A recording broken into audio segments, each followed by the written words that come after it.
नमस्कार, मैं हूं अखिलेश पांडे और आप देख रहे हैं सी न्यूज़ भारत। वक्त हो चुका है न्यूज़ आर का। डॉक्टर द्वारा मरीज के प्रिस्क्रिप्शन पर्चे को अभी तक आपने इंग्लिश में ही लिखा हुआ देखा होगा, लेकिन अब डॉक्टर इस पर्चे को हिंदी में भी लिखने लगे हैं। एमबीबीएस का पाठ्यक्रम हिंदी में शुरू करने वाला मध्य प्रदेश पहला राज्य बन गया है।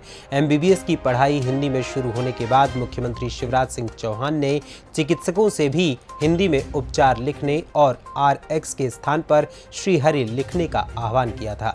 मुख्यमंत्री की अपील का असर चिकित्सकों में भी दिखने लगा है। रतलाम जिले के पिपलौदा सामुदायिक स्वास्थ्य केंद्र में पदस्थ डॉक्टर पवन पाटीदार ने 2 दिन से मरीजों का स्वास्थ्य परीक्षण कर उपचार पर्चे में दवाइयां भी हिंदी में लिखना शुरू कर दिया है। डॉक्टर के हिंदी में लिखे पर्चे अजीब तो लग रहे हैं, लेकिन ग्रामीणों के लिए ये एक बड़ी सुविधा वाला काम हो गया है। ग्रामीण अब आसानी से समझ सकेंगे कि डॉक्टर ने क्या लिखा है, उन्हें कौन सी बीमारी है और उन्हें कौन सी दवा दी जा रही है। इस बारे में डॉक्टर पवन पाटीदार और उन्हें दिखाने आए मरीज भंवर सिंह ने क्या कुछ कहा, आइए आपको भी सुनाते हैं।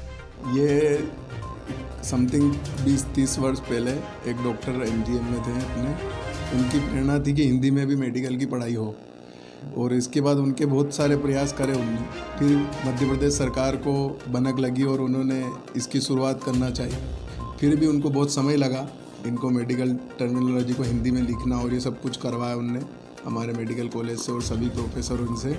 उसके बाद जब ये पूरा लागू हो चुका और अमित शाह जी जो हमारे गृह मंत्री भारत के, वो मध्य प्रदेश में आके इनने पहला राज्य जो मध्य प्रदेश है उनने शुरुआत करी। तो ये शनिवार के दिन इनने शुरुआत करी। उसके बाद जब कल से हमने भी शुरुआत कर दी इसकी।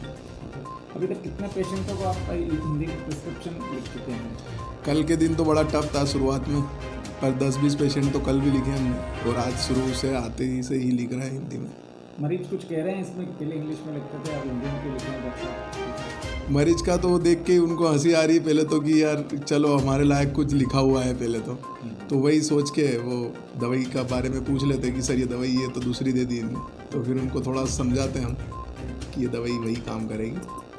अच्छा, एक चीज़ जैसे पहले ग्रामीण क्षेत्रों में लोगों को इंग्लिश समझ नहीं आती थी, अब हिंदी में लिख रहे हैं, तो ग्रामीणों का क्या रुख रहता है, क्या कहते हैं वो कि इस तरह से सर ऐसा क्यों हुआ? कुछ पूछताछ भी करते हैं आप लोगों से? हाँ, अभी पूछताछ तो इतनी नहीं करी, क्योंकि उनने भी न्यूज़ तो देखी थी, तो उनका भी यही था कि डॉक्टर लिखेंगे तो हमारे लायक, मतलब हमें भी समझ में आ जाएगा, ऐसी दवाई लिखेंगे वो। अच्छा, एक दिन में कितने 2 दिन हो गए आपको, कितने पर्चे लिख दिए होंगे हिंदी में आपने? 2 दिन हो गए, 30 पर्चे समथिंग लिख दिए अभी सुबह से।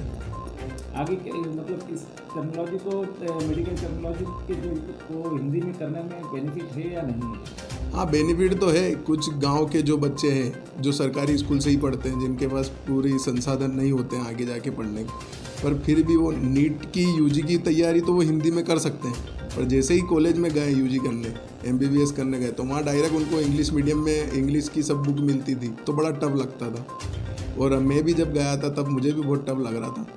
तो ये चीज़ें जब अभी लागू हुई है तो उसका साथ हमें देना चाहिए।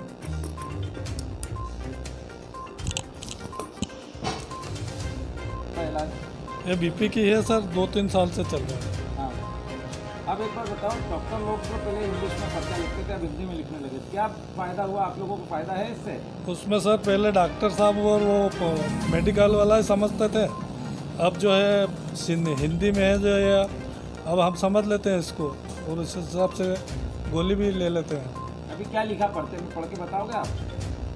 149 BP 85 टेबलेट टेलीजन 40 mg सुबह रोज लेना, और टेबलेट हाइड्रोजन विजय 12.5 एक रोज लेना। तो क्या फ़ायदा हुआ इससे आपको? ये अब हम हिंदी में पढ़ सकते हैं, इसको जान सकते हैं इसके बारे में।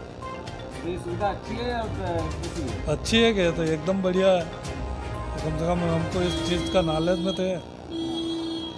तो इसका आगे लागू रहना चाहिए, डॉक्टर लोगों को करना चाहिए सर? हाँ, करना चाहिए। रतलाम से सी न्यूज़ संवाददाता हुसैन खान की रिपोर्ट। फिलहाल इस खबर में इतना ही। देश दुनिया की तमाम खबरों के लिए देखते रहें सी न्यूज़ भारत, और खबर आपके साथ, आपके हाथ।